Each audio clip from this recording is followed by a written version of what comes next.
이제 106강입니다. 오늘 106강 제목은 종교입니다. 종교라 하는 사람 있는 곳에 다 만들어지는 것이 종교죠.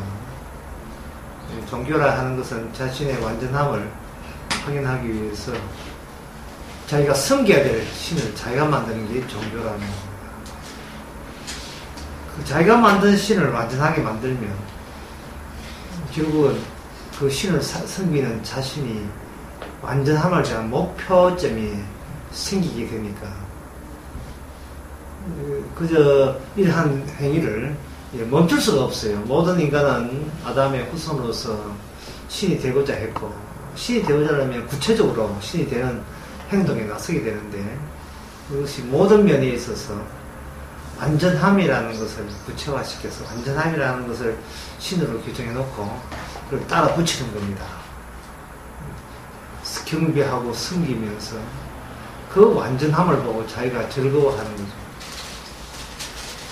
성경에서는 하나님께서 어디에 오시느냐 하면은 이방인들에게 온 게 아니고 이스라엘에게, 유대인 나라에 예수님이 오셨죠. 그러면 유대 나라에는 방금 제가 언급한 것처럼 유대 나라 나름대로의 종교라는 게 있습니다. 물론 여호와 하나님을 섬겼기에, 그리고 그들은 여호와 하나님이 주셨다는, 모세를 통해 주셨다는 그 율법에 치중하고 그것에 자신의 운명을 거기다 걸었기에 그들로서는 조금 더 하자없는 참된 하나님과의 교류가 유지된다, 그렇게 생각을 했을 것입니다. 그런데 모든 그 이스라엘 사람, 유대인들은 그렇게 생각했는데 그 가운데 누가 투입했느냐 하면 예수님이, 하나님이 그 가운데 들어오셨지요. 자, 그 당시 사람들 보기에 자기 종교가 다른 이방 민족과는 달리 완벽한 하나님의 종교다, 그렇게 생각을 했는데 그 가운데 참여하신, 들어오신 예수님은 그들 생각과 같았을까? 당연히 아니죠. 그들 생각을 반대했습니다. 그 반대한 대목이 마태복음 21장 42절부터 44절까지 거기에 나와 있습니다. 마태복음 21장 42절 제가 읽어보면 그 세 줄을, 예수께서 가라사대 너희가 성경에 건축자들의 버린 돌이 모퉁이의 머릿돌이 되었나니 이것이 주로 말미암아 된 것이요 우리 눈에 기이하도다, 그렇게 되어 있습니다. 해설함이 이렇습니다. 이스라엘은 성전을, 유대인의 선조 이스라엘은 성전을 지었습니다. 성전 중심의 종교를 생활을 하게 되었죠. 근데 성경에 보니까 거기 건축자들의 버린 돌, 시편 118편에 나온 말씀인데, 건축자들의 버린 돌이 모퉁이의 머릿돌이 되었다는 이 대목이 예언되어 있습니다. 자, 성전에는 돌이 있겠지요. 손이 있어야 성전을 지으니까. 그러면 그 돌들은, 성전에 있는 돌들이 완벽하게 제 자리를 지켜줘야 그 성전의 의미와 가치가 유지가 되는 겁니다. 근데 시편에서 예언하기를 건축자들의 버린 돌이 모퉁이의 머릿돌이 되었나니, 이렇게 되었습니다. 그 지었던 그 돌이 거기서 그 자리를 유지하지 않고 거기서 빠져나와서 나가버렸어요. 그 자리에 있지 않고. 이걸 무슨 말이냐 하면, 성전이 있어야 종교가 되는 그러한 분위기 속에서 그 성전돌이 빠져나와서 다른 장소에 가 있다 이 말이죠.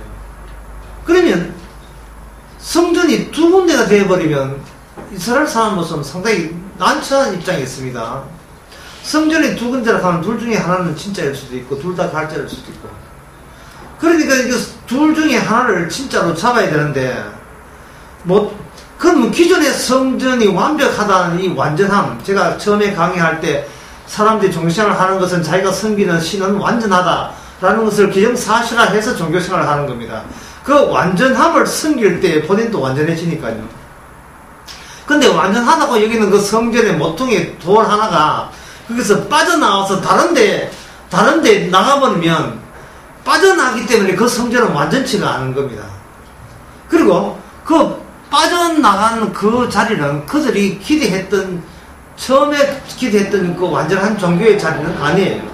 근데 성경에 예언되기를 빠져나간 그 돌이 딴 데 가서 새로운 선을 짓는데 모퉁이 될 기초돌로 사용이 되었다. 자, 그렇게 하니까 성전이 갑자기 두 군데가 갈라져 버렸죠. 근데 이것이 그렇게 빼내어서 딴 데 성전 짓는 것이, 이거는 나쁜 사람들이 그렇게 한 것이 아니고 주로 말미암은 것이다. 주께서 그렇게 하셨다는 거예요.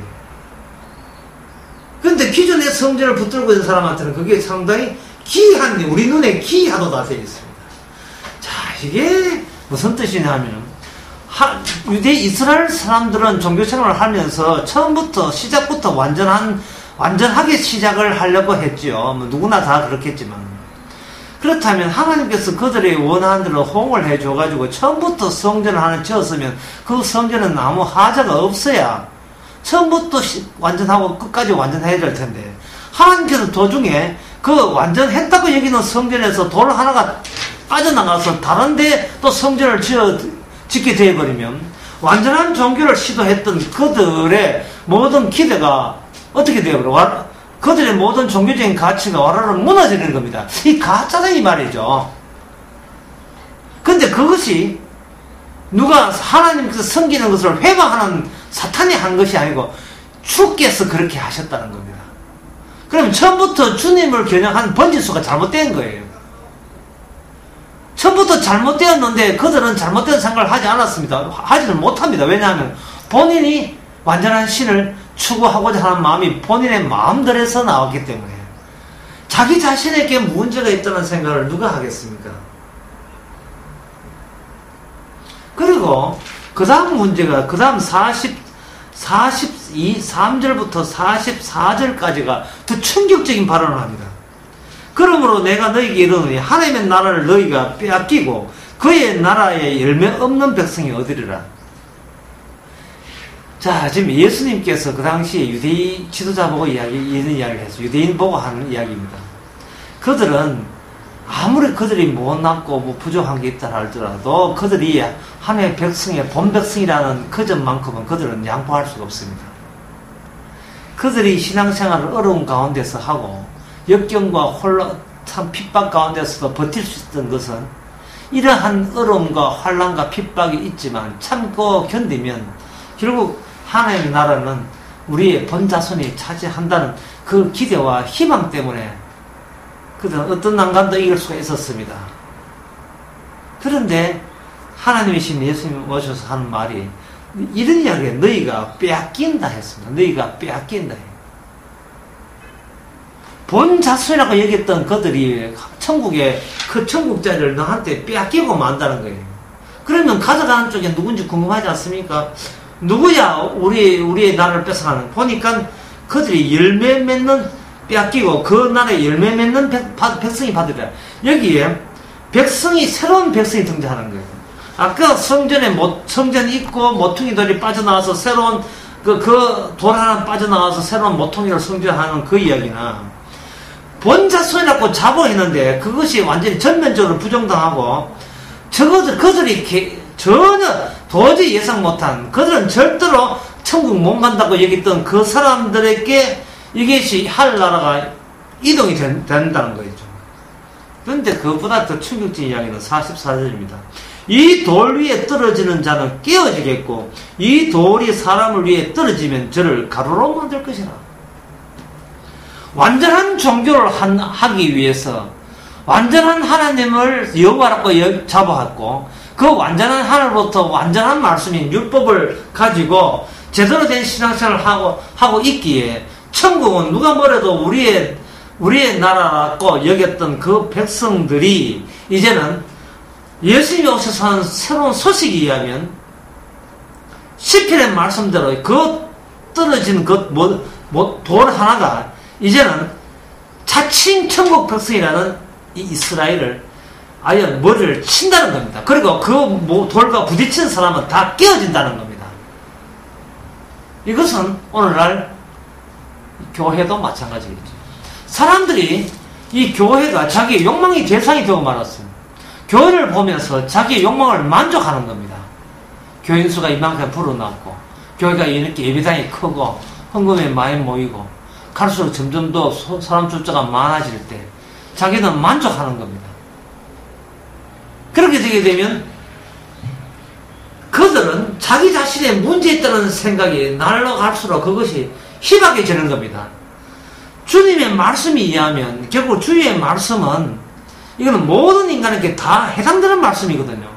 그러면 우리는 이 말씀에 준해서 우리의 욕망의 대상이 교회라는 것을 인정하고 그것이 주님의 말씀에서 끼어지는 것을 기쁘게 수용할 때 그 사람이 바로 열매 맺는 백성입니다. 이것이 참된 종교입니다.